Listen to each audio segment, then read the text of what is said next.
Le Bitcoin est à 105 525 dollars et on a tout le monde qui commence à de nouveau changer d'avis. Alors ça y est, les gens étaient passés bearish, on avait des structures baissières, ça y est, c'était la consolidation de trop, on allait repasser à la baisse.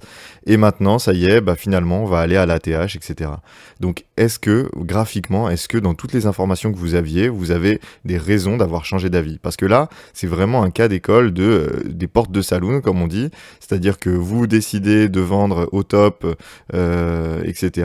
Puis vous faites un peu de plus-value, vous êtes content, vous vous dites vous allez racheter plus bas, puis finalement on vous dit qu'on va partir à l'ATH, donc vous rachetez, puis finalement le prix se retrouve à baisser un petit peu, et là dès qu'il baisse un petit peu, vous vous dites ah ben non finalement il a trop baissé, il faut absolument que je revende, etc. Puis au final le prix repart à la hausse. Enfin bref, vous faites n'importe quoi, vous êtes complètement perdu, et au final vous vous retrouvez à avoir moins que si vous aviez simplement holdé sur le long terme. Donc on va essayer de regarder un petit peu les hypothèses qu'on avait à la base et qui m'ont permis de dire que là, la zone actuelle des 100 à 105 000 dollars n'était pas une zone de prise de profit, mais une zone de réaccumulation pour continuation haussière. On va voir si c'est toujours vérifié, si c'est toujours juste, et si c'est le cas, est-ce que on a déjà des objectifs de prix pour une potentielle prise de profit. Donc on démarre. Déjà, la première chose que je regarde, moi, c'est les ETF Bitcoin. Donc vous savez que c'est quand même une pression haussière très forte. Et là, vous voyez que, surtout, moi, je regarde le portefeuille de BlackRock parce qu'il est assez significatif. C'est la première colonne. Et vous voyez que parfois, vous avez des distributions, des accumulations sur d'autres types d'ETF. Mais sur celui-ci, sur le iBit, vous voyez que depuis globalement le 14 mai, on recommence à avoir des fortes accumulations. 230 millions le 14, 400 millions le 15. Et vous voyez que ça s'arrête pas. Donc ici, c'est pas une zone où les clients de BlackRock prennent des profits, mais plutôt une zone sur laquelle ils réaccumulent. Et justement, ici, entre le 14 mai et le 19 mai, vous voyez que c'était un moment où, ici, du coup, on était entre le 14 ici et le 19 juste là. Donc ici sur cette zone là, sur les 104 000 dollars, vous avez une grosse zone d'accumulation de pratiquement 1 milliard de dollars uniquement sur le portefeuille de BlackRock. Au niveau ensuite de l'analyse on-chain, vous voyez qu'ici on n'a pas vraiment de prise de profit comme on avait pu avoir justement ici ou ici sur des phases vraiment d'expansion où justement le prix avait buté parce que là c'était des zones où on avait beaucoup de profits réalisés, et là vous voyez que c'est pas le cas. Donc ici ça corrobore l'idée que ce n'est toujours pas une zone de prise de profit. Ici, pareil, sur le prix réalisé par les holders de court terme, on est repassé au-dessus. Vous savez que justement, quand on repasse au-dessus, généralement, c'est bon signe. Ça redonne une dynamique assez forte au Bitcoin. Ça donne envie aux nouveaux acheteurs de se positionner. Et donc ça, c'est plutôt bon signe. Ça évite les phases de capitulation qui peuvent voir le prix partir fortement à la baisse. Donc ici, pareil, ça va dans le sens d'une continuation haussière. Ici, idem. Donc là, on a les prix réalisés, la supply, donc le stock de Bitcoin qui est possédé par les holders de court terme versus les holders de long terme. Et vous voyez que ça continue de monter. Donc ça veut dire qu'on a des holders de long terme qui accumulent de plus en plus de Bitcoin. Donc là, c'est pas une phase où on a justement une distribution. Les phases de distribution, elles sont marquées quand justement on a cette courbe bleue qui descend au profit de cette zone rouge, avec justement de plus en plus de Bitcoin qui sont détenus par des holders de court terme, et là c'est pas le cas. Donc on va toujours dans le même sens, dans le sens d'une continuation haussière. Au niveau du P-Cycle Top Indicator, vous savez que j'aime bien cet indicateur. Il a quand même un taux de réussite de 100%, donc ça mérite de le voir. Alors forcément, sur 4 occurrences, vous allez me dire que c'est compliqué de le mettre en défaut pour le moment, mais c'est ce qu'on se disait justement sur le cycle de 2020-2021, et finalement, il a quand même donné le top. En tout cas, le premier top, qui est finalement le vrai top de marché. L'autre, c'était vraiment notre double top, mais ici, c'est là qu'il aurait fallu vendre, hein, au niveau des 60 000 dollars. Donc ici, vous voyez que on est toujours bien, hein, on est toujours loin d'avoir ce croisement entre justement cette courbe jaune et cette courbe verte. Donc ici, il va falloir surveiller ça, mais pour le moment, on est encore loin d'avoir un top sur cet indicateur. Au niveau de l'accumulation par les whales, vous voyez que on est en train de retrouver des pastilles un peu rouges. C'est ce que je vous disais, on est dans des phases de réaccumulation. comme on avait pu avoir ici sur la zone des 94 000 dollars. Donc ici, évidemment, sur la montée, vous avez un peu de prise de profit, donc vous avez des pastilles qui deviennent un peu bleues, verts, etc. Mais là, vous voyez que les pastilles redeviennent rouges parce que bah, voilà, on a des baleines, des gros portefeuilles Bitcoin qui recommencent à réaccumuler du Bitcoin sur ces zones-là, qui pensent que c'est toujours un prix intéressant pour réaccumuler. Vous avez un peu plein de sociétés qui se tirent la bourre parce que MicroStrategy inspire beaucoup de gens, donc bah, vous avez des MicroStrategy en France, vous avez Metaplanet au Japon, vous avez beaucoup de sociétés qui se décident à acheter du Bitcoin en masse, de lever de la dette pour justement acheter du Bitcoin. Vous avez des États, vous avez des Émirats type Abu Dhabi, etc. qui veulent acheter du Bitcoin pour en détenir, etc., faire des réserves stratégiques. Donc ça va dans le sens justement d'une accumulation. Il va falloir surveiller ça quand justement ces entités-là commenceront à en vendre ou à prendre des profits ou tout simplement à arrêter d'acheter. Mais pour le moment, c'est pas le cas. Et donc, encore une fois, l'objectif des 150 000 dollars, il est largement atteignable. Ici, pareil, hein, moi, c'est un indicateur que je regarde pour voir à quel moment les baleines sont en fort profit. Donc ici, c'est justement leur profit, donc Spent Output Profit ratio. Donc là, vous voyez que quand on a des gros spikes, des gros pics très élevés, c'est justement des zones où bah, il faut commencer à prendre des profits parce que c'est des moments où les baleines sont en profit excessif et donc les baleines, elles restent rarement en profit excessif longtemps, elles se décident à vendre. Ici, ça a été le cas justement en janvier 2021, c'est ce qui a déclenché cette mini correction, puis après, on a eu pas mal de zones où, où les baleines ont pris des profits. Ici, pareil, bah, vous voyez qu'à chaque fois qu'on a des gros spikes, hein, ici, ça a été le cas justement sur la zone des 68 000 dollars. On a eu un gros spike avec un gros retour à la baisse. Donc ici, on a eu beaucoup de ventes de la part des baleines, ce qui nous a entraîné dans plusieurs mois de consolidation par la suite. Et là, vous voyez que bah, c'est encore raisonnable. Hein. Donc on a évidemment des profits qui montent, hein, avec le prix du Bitcoin qui monte, mais pour le moment, c'est assez raisonnable. Au niveau de la temporalité, hein, on est toujours bien, on est toujours sur notre temporalité qui suit un petit peu le rythme qu'avait pu suivre le Bitcoin sur le cycle de 2016-2017, avec une phase d'expansion qui avait été très forte sur la toute fin d'année 2017. Et donc là, bah, c'est ce qu'on pourrait vivre hein, si jamais on calque un petit peu le cycle de 2017. Et là, bah, pour le moment, ça semble en prendre le chemin. Au niveau des coûts de minage, vous voyez que ici, bah, toujours, on est stable hein, entre les coûts de production et le prix réel. Hein. On est sur 106 000 de prix réel et 91 000 de prix de production. Donc, on est toujours très bien. On est toujours loin d'être dans un profit excessif pour les mineurs, ce qui fait que la pression de vente est quand même pas excessive côté mineur. Ici, on a le hash ribbon. C'est quelque chose que je voulais vous montrer également. Vous l'avez sur TradingView également, donc on va le regarder. Hash ribbon, c'est un indicateur qui vient corroborer justement le prix de minage, qui vient corroborer la difficulté de minage du Bitcoin avec son prix de vente. Et vous voyez que généralement, quand on passe dans des phases rouges et qu'on repasse ensuite dans des zones où bah justement la courbe verte est au-dessus de la courbe grise, et ben quand on est dans ces zones-là, on repasse sur une petite pastille bleue, une pastille d'achat. Et vous savez que le hash ribbon donne des très très bons signaux d'achat. Hein. Vous voyez, ça nous avait donné ici, juste avant la grosse reprise haussière. Ici, justement, ça nous avait donné sur... ici, on avait une reprise haussière. Alors, vous allez me dire, après, on a eu un creux, effectivement, mais vous voyez que ça a été un bon signal d'achat sur le moyen terme. Idem ici, on a eu un beau signal d'achat qui avait été donné. Et ici, vous voyez qu'on est en train de passer dans le rouge. Donc, on pourrait, sur une cassure justement de ce niveau-là, repasser sur une pastille bleue et donc refaire potentiellement un niveau plus haut. En tout cas, ici, on est en train d'avoir un beau signal pour le faire. Donc ça, c'est également à surveiller. Également, vous voyez que les Google Trends, donc les recherches Google du terme crypto, sont toujours au plus bas. Et donc, évidemment, quand vous avez des gros portefeuilles qui se décident à acheter du Bitcoin, généralement, c'est qu'elles veulent le revendre plus haut. Et pour revendre des milliards de dollars de Bitcoin, il va falloir qu'il y ait des acheteurs en face. Et donc, les acheteurs en face, il va falloir les attirer. Donc les attirer via Google, TikTok, etc. Et donc là, forcément, pour le moment, tant qu'on n'a pas de recherche, ça veut dire que personne ne s'y intéresse, les retail ne s'y intéressent pas autour de vous. J'imagine qu'on vous parle rarement du Bitcoin. Et donc, forcément, on vous en parle dans des grosses phases d'expansion. Donc c'est ce qui pourrait permettre d'avoir une grosse phase d'expansion, peut-être 130, 140, 150 000 dollars, jusqu'à faire un petit peu FOMO tout le reste de la population mondiale qui va se décider à acheter et à acheter justement dans les ordres de vente des gros portefeuilles. Au niveau du Fear and Greed Index, on est toujours à 71%. On est dans une phase de greed, donc d'avidité. On n'est pas encore dans des phases d'extrême avidité, mais je vous l'ai dit, c'est un indicateur qui fonctionne bien sur les phases de range.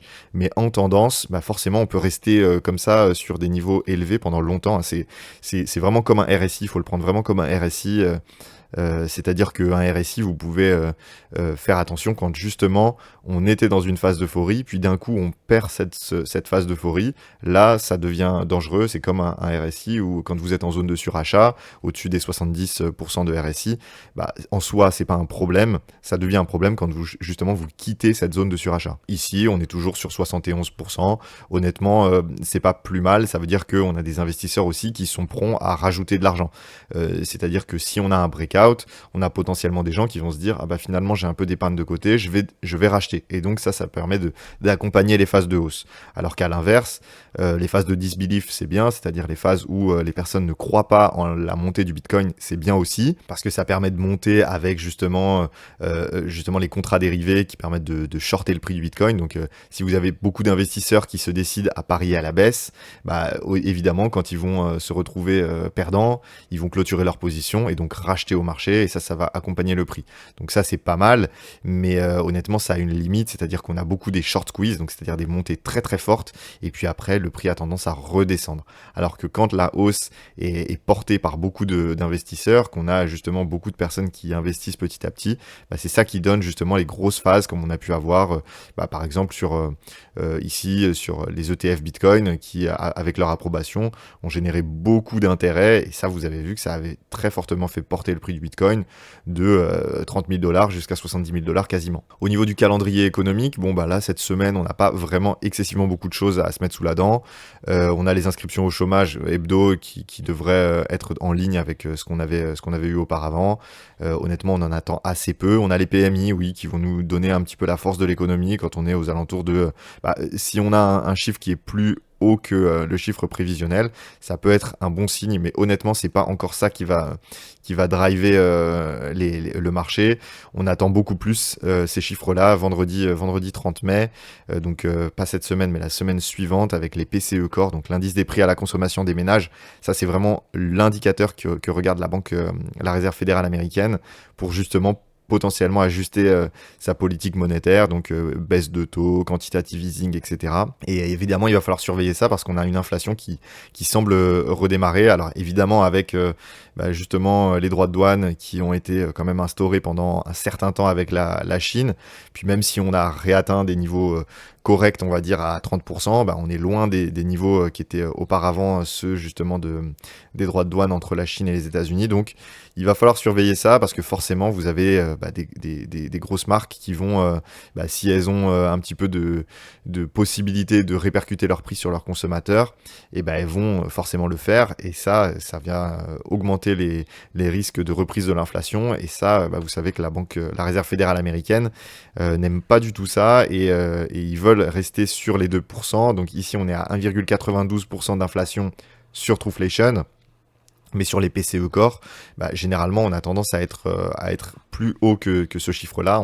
On pourrait donc être sur les chiffres qui ont été précédemment, c'est-à-dire les 2,6% par exemple d'inflation sur les prêts à la consommation des ménages. Vous voyez que c'est ce qui est en tout cas pricé par le marché, parce qu'ici, on n'a pas de baisse de taux prévue avant septembre. Vous voyez que la case bleue, c'est justement la probabilité la plus forte de se retrouver sur ces taux-là sur la date en question. Donc ici, 17 septembre, on a 51,9% de chance d'avoir des taux de 4 à 4,25%, c'est-à-dire une baisse de 25 points de base. Et vous voyez que là, du coup, sur la réunion du 18 juin, la prochaine, et celle du 30 juillet, on a des probabilités qui sont fortes de rester sur les mêmes taux, c'est-à-dire les taux de 4,25 à 4,50%. Au niveau des liquidations, vous voyez que c'est quand même quelque chose de très intéressant qu'on a.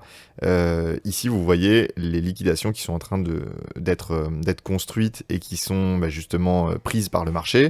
Vous voyez qu'à chaque fois, on est en train de faire des niveaux de plus en plus hauts. Donc, on est en train de récupérer la liquidité sur les ordres short. Alors, effectivement, ça, c'est des structures qui ont plutôt tendance à être bearish. C'est-à-dire que forcément, si on va un petit peu à la hausse, pour faire un faux départ, bah, ça fait que toutes les personnes qui achètent le breakout et toutes les personnes qui ont parié sur un retour à la baisse se font liquider. Et à chaque fois, bah, on épuise toutes les personnes qui parient à la baisse et tous les acheteurs de breakout pour qu'il ne reste finalement plus que des personnes qui ont long le marché sur justement le mid-range, donc ici sur ces zones de 103, 104 000 dollars. Et finalement, après, on part à la baisse violemment et on liquide toutes ces personnes-là. Et du coup, comme ça nous a permis d'avoir de moins en moins de shorters sur le marché. Sauf que ça, c'est quelque chose qui effectivement se vérifie, mais sauf que là, vous regardez qu'à chaque fois, le mouvement n'est pas cru en fait. À chaque fois, on a des positions short qui sont de plus en plus positionnées. Vous voyez qu'à chaque fois qu'on fait un top, on a des personnes qui se disent sur chaque baisse, ça y est, je vais shorter le marché, je vais parier à la baisse. Et vous voyez qu'ici, on a des liquidations qui se créent beaucoup plus au-dessus du prix qu'en dessous du prix. Je vous laisserai faire la somme un petit peu justement de ces différences-là. Et justement, bah, vous voyez qu'ici, c'est ce qui pourrait conduire à une reprise haussière et une continuation haussière. Vous voyez, c'est ce qu'on avait eu par exemple ici. On allait sans cesse récupérer des niveaux de plus en plus hauts. Et puis finalement, bah, on a quand même été plus haut parce que bah, finalement, il y avait assez peu de personnes qui achetaient justement la continuation haussière. On avait beaucoup de personnes qui pensaient que c'était une figure de retournement et qui pensaient à la continuation baissière. Donc là, il faut quand même surveiller ça, mais au vu de tous les indicateurs qu'on a vus, la pression des ETF, la non-prise de profit, on est potentiellement plutôt sur une prise, sur une continuation haussière et donc une reprise sur les niveaux de potentiellement 110, 120, 130 000 dollars pour un Bitcoin. Au niveau des taux de financement sur les altcoins, on est toujours très neutre. Hein. Ça y est, on a perdu l'euphorie, même sur des cryptos qui étaient très fortes, comme le Fartcoin par exemple. Bah, ça y est, là, on est repassé sur des niveaux de peur. On a beaucoup de personnes qui pensent que ça y est, la fête est finie. Honnêtement, je pense que ce n'est que le début et que les mouvements sur les altcoins ne sont pas encore arrivés. En tout cas, les gros mouvements sur les altcoins ne sont pas arrivés et qu'ils arriveront dans le futur. Au niveau ici de la partie order flow, vous voyez qu'ici, sur l'open interest, bah, on est toujours très flat. Hein. Alors effectivement, on a eu des petites reprises haussières. Enfin, il faut quand même mesurer ça. Hein. Regardez si on dézoome un petit peu, vous voyez que globalement, depuis ces niveaux-là, depuis 93 000 dollars, sur toute cette phase de montée-là, donc sur toute cette zone-là, on a des open interest qui ont baissé quand même. Donc ça veut dire qu'il n'y a pas d'euphorie particulière. Vous voyez qu'ici, on est toujours sur des taux de financement qui sont très stables. Donc ici, il n'y a pas d'euphorie. Il faut quand même mesurer ça, même si vous voyez un petit peu d'euphorie sur les réseaux, même si l'euphorie est quand même assez mesurée, hein, il faut quand même noter ça, bah, on n'a pas d'euphorie sur les marchés. On a peu de personnes qui pensent que ça y est, ça va exploser, le prix va partir à la hausse, il faut absolument acheter, etc. Donc c'est ce qui me fait me dire que la foule se trompe sûrement et qu'on est potentiellement sur une reprise haussière.